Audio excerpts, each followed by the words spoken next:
Asek, magandang hapon sa inyo. Si Henry sa DZRH. Henry, magandang hapon sa iyo. Magandang hapon din sa lahat ng sumusubaybay ng iyong programa. Ma'am, meron ako mga itatanong pa sa inyo mga bago ninyo mga proyekto at mga ginagawa dyan sa DSWD. Pero teka muna, patulungan nyo nga kami kasi talagang siyempre mga porpoise naman ay siguro kung nababasa nila o maaaring nababasa nila, sumasama din siguro ang loob nila pagkat para bang masyado silang nasisisi doon sa yung bill nila sa kuryente binabayaran ng ibang mga taxpayer. Pakipaliwanag nga ninyo ito. Totoo ba ito? Paano ba ito nangyari at bakit may ganito? Well, Henry, meron tayong tinatawag na lifeline rate subsidy. Ito po ay pinatupad ng Department of Energy at ng Energy Regulatory Commission. Isa po sa mga benepisyaryo nitong lifeline rate subsidy ay ang mga Pandawi Pamilyang Pilipino program. Ang layunin naman nito ay matulungan nga yung mga mahihirap nating mga kababayan para hindi na nila sipin masyado yung kanilang mga kababayarin sa kuryente. At yung conditional cash grant na tinatanggap nila ay gamit para sa mga pangangailangan ng kanilang mga anak, particularly on education and health. Apo. So, aside from the purpose, of course, may mga ibang mga sektor, kagaya ng mga elderly people, yan, sila rin yung mga benefit from this energy lifeline rate subsidy. Opo. Yung lifeline rate na yon ay nakakabit na sa buwan ng bill na binabayaran ng mga Meralco consumers. Actually, ganito ang process, Henry. Apo. Yung pong mga meron tayong data sharing agreement with the ERC and the DOE. At ang ginagawa po dito, natutukoy nila kung sino yung mga four-piece beneficiaries na ang konsumo ay hindi higit sa 50 kilowatt per hour per month. Apo. So, dahil nga na may cross-referencing ng data, so natutukoy na nila sino yung mga consumers, mga nagbabayad Meralco, and ganun lang yung consumption. Now, automatic na nag-a-apply yung diskwento. So halimbawa, for sabi mo ng 40 kilowatt per hour yung consumption, yung 4-piece beneficiary, 100% discount ang binibigay sa kanila. Ibig sabihin, wala po silang babayaran. Apo. That's quite understandable, di ba, Henry? Kasi malamang yung 4-piece beneficiary, ang appliances lang nila ay electric fan, ilaw, charger ng yung ilaw, charger ng cellphone, kaya mababa yung kanilang konsumo. Okay. Ngayon, para naman dun sa mga 4-piece beneficiaries na ang kinukonsumo ay nasa hindi higit sa 75% yung consumption per month o kilowatt per hour per month. Meron naman silang 30% discount. Automatic din yan na mag-a-apply. So pagpunta nila sa, halimbawa, sa distribution utility provider, dun sa provider nila, kasi hindi lang naman po yan sa Meralco, Opo. mag-a-apply na yung discount. Now, kung halimbawa naman, Henry, ang konsumo nila ay hindi hihigit sa 100 kilowatt per hour kada buwan. Sorry, let me just correct. 51 to 70 kilowatt per hour, 35% discount. Okay. Ngayon, kung ang konsumo ay nasa pagitan ng 71 to 100 kilowatt per hour, 20% discount. Okay. So kapag nagpunta sila at magbabayad ng kanilang bill, naka-apply na po iyan, yung diskwento, because of that system that we initiated with DOE and the ERC. Opo. Yun nga po ang tanong, Asek, yung discount, ibig sabihin, in other words, wala silang babayaran, sino ang nagso-shoulder noon para sa kanila?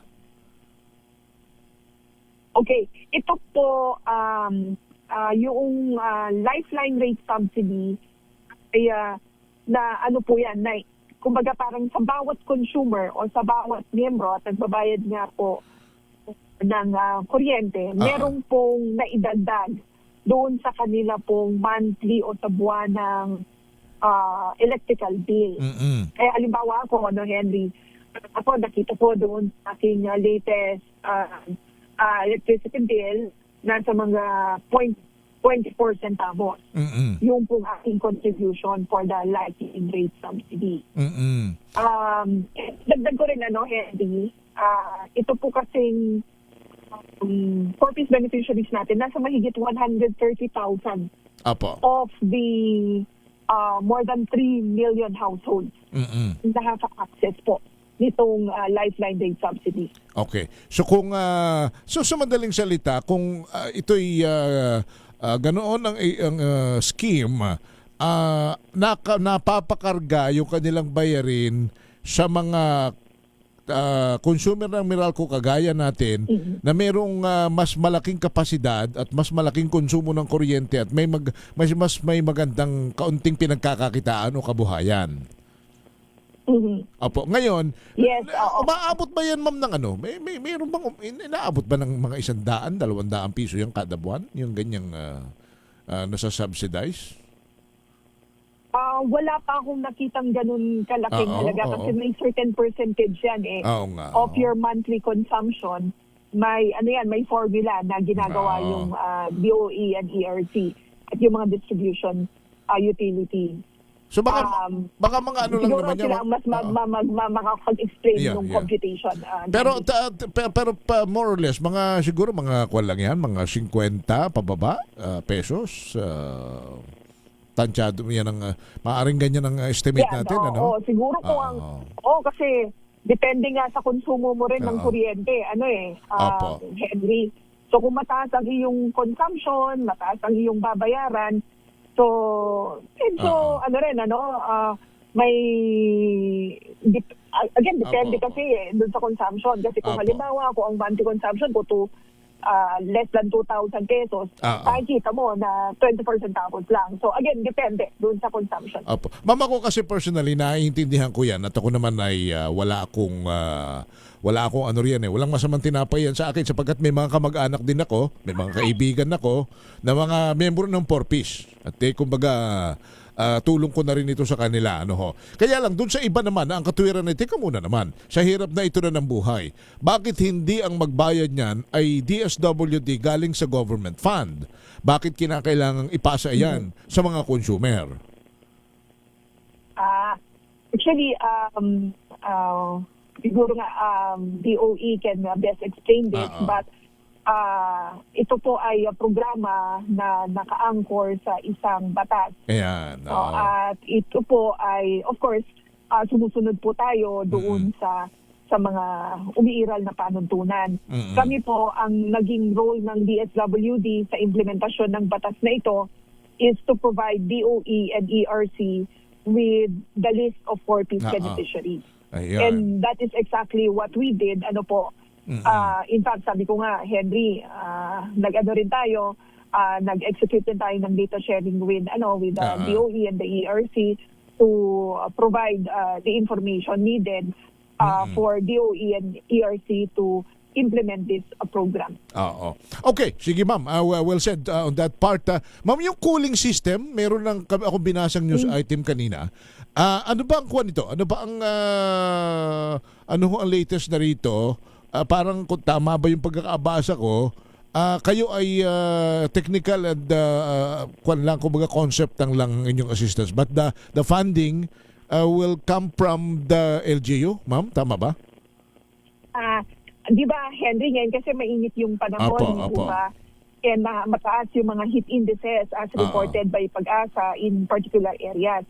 Ngayon po, ang DSWD kasi ay ang lead ng camp coordination and camp management cluster as part of the response cluster under the NDC. So, kapag may alam nyo, napunta po tayo sa Albay last week at nabisita natin ang isang evacuation center. Nakita natin, mainit yung lugar. Compounded yung disaster risk. Sila ay nakakaharap ng experience ng mga epekto ng pagputok ng mayon. Over the weekend, nagkaroon ng ashfall. Then, mainit pa yung panahon. So, compounded yung disaster risk. Kaya ang sabi natin sa DSWD, we need to instigate the enhancement of the Joint Memorandum Circular on Camp Coordination and Camp Management na DSWD po ang nangunguna. Bakit po mahalaga ito? Kasi kinakailangan natin na protektahan yung ating mga vulnerable sectors who are displaced by disasters. Dapat po maiwasan natin yung heat exhaustion and matiyak natin na may mga cooling areas nga po sa evacuation camps. And tama yung nabanggit, nung pinag-usapan namin kanina ni Val ito, dapat meron tayong mga cooling systems and ang pagsasaayos ng evacuation camp to integrate nga insulation mechanisms and proper ventilation is for us to provide technical assistance to the local government unit. So kaninang umaga, we had a discussion with DepEd, DILG, and DOH, pati nga po Pag-asa, so that we could come up with mechanisms to make those activities or efforts institutionalized. Ano po ang ibig sabihin, ano ang direktiba ng DSWD? Kailan dapat ito maipatupad sapagkat ngayon matagal-tagal pa ang bago magtaglamig Yes, tama po 'yan. So, minamadali natin yung pag-enhance doon sa Camp Coordination and Camp Management Joint Memorandum Circular. Target natin next week matapos na yung submission ng comments. Nang ngayon, ma-formalize yung agreements and then we could issue the amended guidelines as soon as possible. Henry, minamadali rin na talaga natin ito, nakatutok kami dito sa Disaster Response Management Group because we want to address yun nga pong mga issues na kinakaharap ng ating mga internally displaced persons. Lalong-lalo na yung long-term exposure to persistent high temperatures. Paano kaya, ma'am, kung ang maging katwiran ng mga LGU wala ho kaming additional fund for that sapagkat di naman namin napaghandaan yan, hindi namin priority yan. Baka po pwede pong NDRRMC na muna o DSWD muna ang sumagot. Paano pag may kanyang mga dahilan? Well, of course, ito naman ay pag-uusapan din sa sa response cluster and then sa NDRMC. And these are the considerations that we will also tackle because tama po ito, tama po yung nabanggit mo, Henry, baka pwedeng i-reason out kasi na hindi na in-consider ito doon sa budget for the current year. Yeah. So titignan natin how we could help also yung mga local government units, especially now, halimbawa dyan nga sa Bicol region, paano natin matulungan because nandun na yung mga evacuation centers.